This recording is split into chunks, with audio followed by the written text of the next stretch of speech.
You're listening to the Ontos Podcast, where we explore the nature of stories in the pursuit of being in truth. I'm Vaud, And I'm Maq. and our sentience depends on you. Now cue the intro music.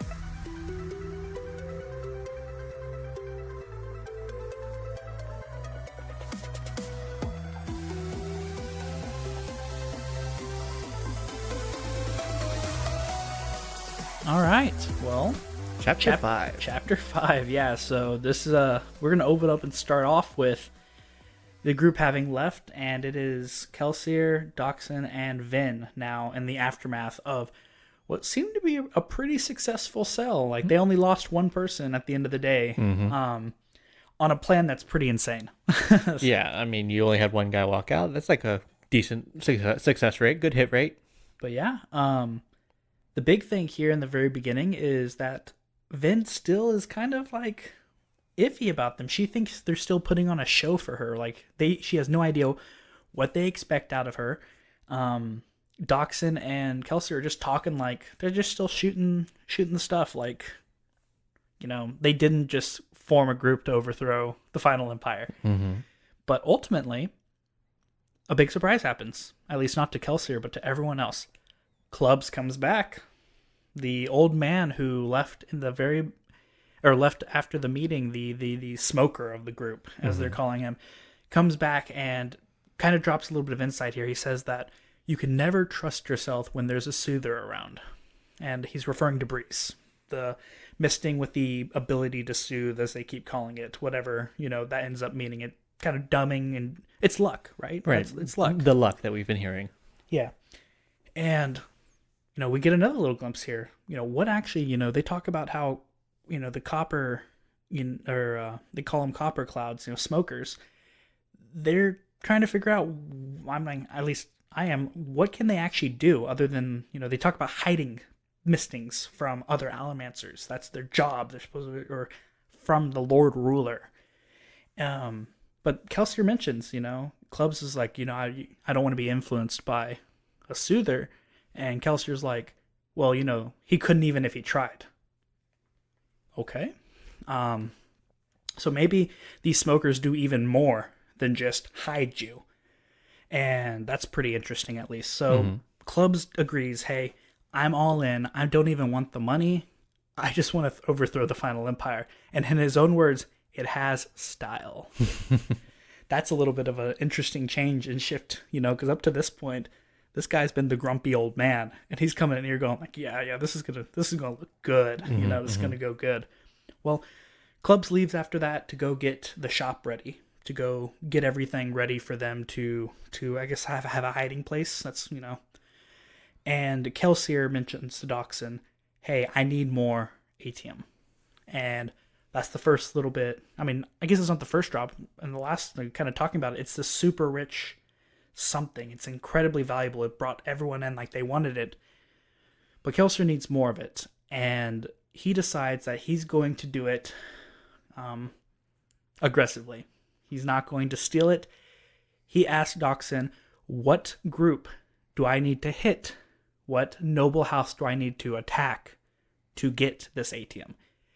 And Doxson mentions Venture, which we've heard them before. We heard them in the prologue. Venture is the big dog, the big noble house, the ones that are, at least at this point, in charge. One of the bigger ones, one of the bigger noble houses. And he, you know, Kelsier mentions that he ran out because he bought some sort of contract from somebody, and he also mentioned that he used it killing Lord Tresting. So, I mean, it at least implies there's some power associated with it. Yeah, it has to be something a Mistborn can use at this point, right? Like, is it another metal, whatever it is? If he used it to kill Lord Tresting, we saw that damage that he was able to inflict here on the plantation. And you know what? We're in for a lot more carnage in this chapter, as this kind of discussion is going to be a lot shorter for this episode, because really, I'm not going to sit here and recap Brandon's excellent writing in the fight. Lots of fight scene. Yeah. It's a lot of fight scene. But what we kind of get here is that Kelsier kind of refers to Clubs before he leaves as like this bored old man that is attracted to vision. And he mentions how him and Mare, his wife, you know, how they Well, they with Doxin kind of like ruled Luthadel essentially, and I say ruled, but they were Very well known, successful Yeah, thieves. yeah. Well known because of their success. Yeah, they were swindling everyone apparently. I think at one point Kelsier said this was before I was a normal man. Me and Doxin were both normal men while we were bringing noble houses to their knees, and Mare was a Mystic. She was a Tenai. Yeah, and he mentioned that Mare never got to see him snap, whatever the heck snapping is. Right, because he mentioned earlier, I snapped in the pits. Yeah, and so at this point, we kind of get that confirmation. At least the question I've been asking a lot here is like, who the heck is Doxin that everyone knows him? Well, this is why everyone knows him. He was a part of the biggest crew out there. And, man, they kind of have that moment again where Doxin continues to kind of like nag on Kelsier that he forgets that he's a Mistborn. And really the trip over to the trip that Kelsier takes towards Keep Venture here kind of gives us more insights in on Allomancy. We kind of get to see, he mentions using steel, and we see apparently he sees these blue lines that connect to metal. He mentions some of his old teachers' sayings in his head: don't pull on something smaller than you unless you expect it to come flying at you. Don't push on something bigger than you unless you expect to go flying in the opposite direction. And we get a little bit of insight into at least steel as an allomantic metal and how it's used here. And then we get to the fight.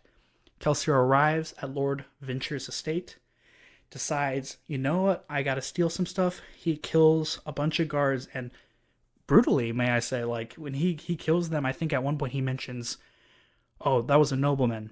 It could have been a Ska. Well, if it's a Ska who was working for a nobleman, they deserve to die just all the same. Any man that served the final empire forfeited his right to live. Yeah, so Kelsier is angry. And like there are even points that he mentions, like during the fight, Kelsier mentions that his anger was a lot worse with Lord Trusting, but it's still here right now. Mm-hmm. And every time he hears one of them scream, he hears Mare screaming, and there's just a lot of anger here. But man, do we get one of the coolest fight scenes up to this point. We get to see why Mistborn are feared. What's he take on, like, I want to say, like, at one point it's like 12 men at once, and then even Allomancers show up at one point and start attacking him.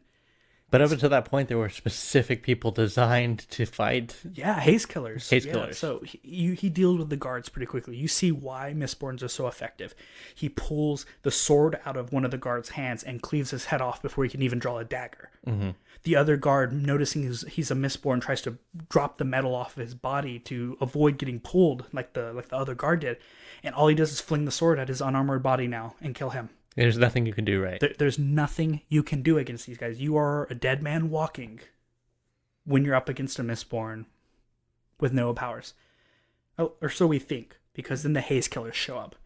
And these are normal people who are apparently trained and taught how to fight Mistborn. Kelsier mentions how they have no metal on their body. So you can't push or pull them, can't do any of that stuff. They mention how they're trained to work as a group, and they're trained essentially in how a Mistborn fights and moves. If a normal person obviously is not a soldier, they're not trained in a fighting style, but whenever, you're trained one way to fight against a normal person, it's going to be really different when the Mistborn can move in all different directions. They can move the things around in their environment, right? Mm-hmm. And so they're trained with all of that in mind, and they are a lot more effective against Kelsier during this fight. Right, and even still, like during the fight, you feel like Kelsier sometimes loses it, but you never feel like he's overwhelmed. It almost feels like the Haze Killers are always on their heels, even though they are perfectly, specifically designed to take on guys like him. And there's 8 of them. And I think the biggest like injury Kelsier gets is he says he flares his pewter and he lifts up his arm, and he just full on blocks what they call a dueling cane. And he mentions that like any other, this would have broken clean through any normal person's bone, but with pewter infused bone, like he's able to block it, and it's nothing more than just a bruise. But yeah, he ends up killing 7 of them, and the last one just hightails it out because at that point, why wouldn't you? Right. And the Allomancers show up. The Allomancers are pushing metal, attacking him, and he realizes at this point, I'm pretty spent. He mentions that his metals are running low. One of these mistings, one of these noble mistings, was able to apparently pull his vial of metals out of his hand or off his belt before he's able to like refresh everything. And so he just runs. And he jumps out the window. Everyone's cursing. They're trying to follow him. He gets to the bottom. He opens up the safe that he had pulled out of the wall. Well, that's the thing. He pulled it out of the wall. He pushed it out, and it broke into pieces, I think, or something. Yeah, it crashed. It cracked when it hit the bottom. And he opens it up. He gets money, jewels, and he gets atium, which we now realize are these little black beets. And again, like Kelsier's like anger shows because the last thing he sees before he leaves is this mangled and broken corpse of a haze killer he threw out the window. And he goes, man, I almost thought to myself, was this night going to be a waste? Was I not going to have atium? And then I remembered, any night in which a nobleman dies is a good night. Yeah, any night that's ended with the dead nobleman is a successful one. And that's where we're left with this chapter. Again, a very brief explanation of what's happening because 80% of it was an absolutely like fluid fight scene from Brandon Sanderson. I could picture everything that was happening. Right, and it sounds like when you picture it in your mind again, like it seems like it's a chaotic event, but he really, really handles it very well to be able to get you piece by piece about what's going on. Yeah, and one thing I want to mention here, if you felt this way too, listener, the first time I read a Brandon Sanderson fight scene, it sounds weird to say, and trust me, I'm not talking bad here, but like it bothered me a little bit with how formulaic it was. It was like step by step by step. But then I realized it was just a genius way to do it because it lets you view these chaotic events in such a clear way in your head.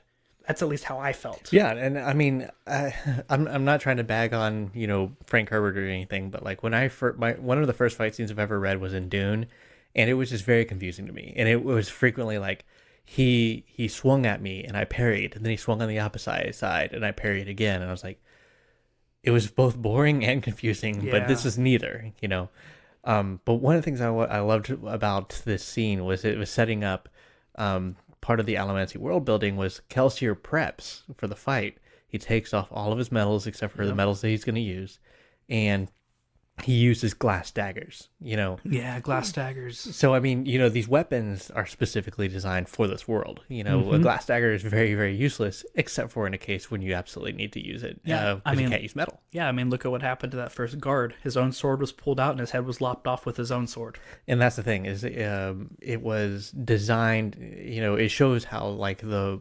universe had to adapt for this type of stuff. The Haze Killers, they came in, they all like gathered up and they all learned how to do certain tactics in order to handle a Mistborn. Yeah. And we got to see exactly why one man could take down, so many different people all at once. Yeah, and speaking of how the world has to adapt for it, something that I forgot to mention that's so big here, we're told what a mistcloak is. A mistcloak, right. And really, this mistcloak, based in their own words in here, it's basically a way for Mistborn to go, hey, normal person, you didn't see me. Right. Even if you see me, you didn't see me. It's clearly identifying, but it's also designed in such a way that it like is supposed to be shown to how chaotic in the mists. Mm-hmm. So if you ever see an image related to Mistborn, you probably see someone in a mistcloak with these like tassels. And viewers, don't look up images of Mistborn. I would be very hesitant to look up images. Don't do it, because you'll find it. We'll try to provide some links of safe images, wherever we can.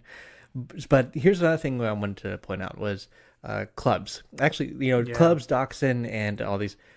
How interesting kind of the dynamic they have with each other, because clubs was actually cognizant enough to think, look, this sounds interesting to me, but I need to be certain about it, so I'm going to leave because I need to make sure that Breeze essentially isn't influencing me. Yeah. And then he left and took his time and then came back. And it's funny because you would think that's obvious, right? You would think that if you're around people who can manipulate your emotions, that you obviously should take a minute and get away from anyone who could do that before you agree to something. one other thing I thought was fascinating was clubs at this point should know Kelsier is a Mistborn, but he doesn't think Kelsier would ever manipulate him, even though Kelsier has that power. Yeah. I mean, he says, I need to make sure, He needed to have an idea of like, oh, this is something I actually want. It's not just they're pushing me to do it. Pushing me to do it in any other way that Kelsier usually pushes me to do things. Yeah. But I just thought that was an interesting kind of like dynamic that they ended up developing. We also learned a few things about the metals that they do not extinguish at the same time. He talks about how pewter is one of the fastest ones to go. So this is actually one of the cool things about the magic system we're already learning. We're learning about the drawbacks. Early on we're already learning like there's some things that don't last as long. There are some things that we're seeing actually some drawbacks that are going to be alluded to later, so that these guys aren't all powerful. Oh yeah, I have super strength, but there is a problem with that, and we're going to be able to address that a little bit later. Yeah, another big bit of foreshadowing that I think I noticed this time kind of reading through is that you saw how like the vial of metal got pulled out of Kelsier's hand or belt. I can't remember which one it was. So like even their source of these powers can be manipulated and pulled away and taken. Exactly. And so I mean there is a level of weakness that we have to deal with and develop here. We have to kind of account for, because if you don't account for the fact that your source of power can be taken away, then you're going to be in trouble. One thing I missed on my first read was, we know that from the previous chapters that Kelsier was given 30,000 boxings for this job. Yeah. But from what we also know is that from the safe, he probably got more than that from the safe, because he said he got tens of thousands of boxings and then a bag full of ATM. Now, let's just pretend the ATM, we don't know what the value is. We just know it's very valuable. But outside of that, he got all the boxings, that probably more than what this other guy got him. And he's not even like excited about it. Like he's like, oh, okay, now I'm just going to pocket these. But the ATM is what he was really there for. I mean, yeah. And you can tell, like going based off our previous chapter here, he means it. I think like he's completely going to go forward with the job, and how it's listed, but his ultimate goal is not the money. Well, you can see like all the joy he pulled from this particular job was killing noblemen and people who serve him. So we're going to have to see if that doesn't backfire on him. Yeah, and hopefully it doesn't. Hey guys, it's Matt. Thanks for listening to the Altos podcast. You'll start seeing regularly scheduled episodes starting November 14, 2022. If you'd like to follow us, please consider subscribing. We're a small project, so please support us with likes and comments because that's what the algorithms crave. If you're listening to the YouTube channel, please hit the notification bell. And if you really want to give us a boost, consider supporting us on Patreon so we can give Vaud a better mic.